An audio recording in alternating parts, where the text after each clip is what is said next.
Une nuit, au cœur d'une forêt enchantée, il y avait un petit renard nommé Foxy. Foxy était un renard curieux et joyeux.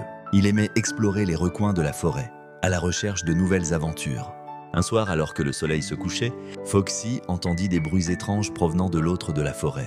Il décida de suivre les bruits pour voir d'où ils venaient. Il traversa buissons épineux et ruisseaux tumultueux, sans jamais perdre courage.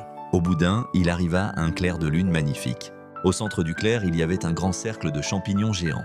Autour du cercle, des lutins et des fées dansaient et chantaient.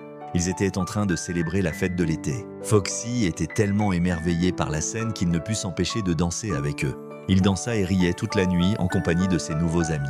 Mais quand le jour commença à poindre, les lutins et les fées s'évanouirent, disparaissant dans la forêt. Foxy se sentit un peu triste de voir ses amis partir, mais il savait qu'il avait vécu une nuit incroyable. Il rentra chez lui, tout excité pour raconter son aventure à ses parents. Et chaque nuit, avant de s'endormir, Foxy se rappelait cette soirée magique, en espérant que de nouvelles aventures l'attendaient dans la forêt enchantée.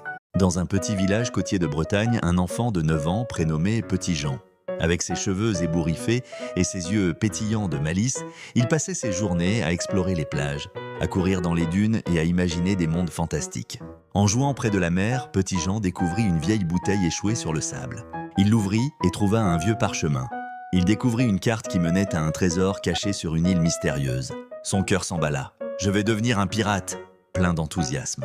Petit Jean se vêtit d'un bandana rouge autour de la tête, un gilet de cuir et de bottes usées. Il se voyait commandant un grand navire, avec son équipage à ses côtés. Armé de son courage et de sa détermination, Petit Jean décida de se lancer dans son rêve. Lucas, ils retrouvèrent de vieux draps dans le grenier de Petit Jean.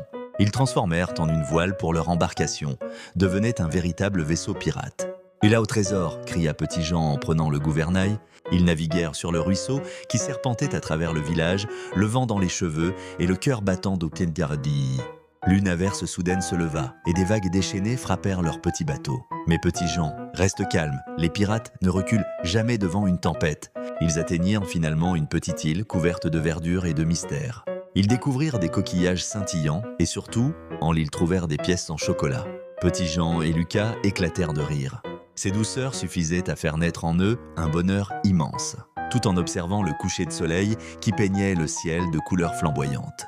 Petit Jean comprit que l'aventure ne résidait pas seulement dans la quête d'un trésor, les défis à relever ensemble, de retour chez lui non seulement d'eux, mais aussi d'eux. Il avait déjà commencé à écrire ses propres histoires d'aventure. Avec des trésors bien plus précieux que de l'or amitié, il serait toujours un pirate.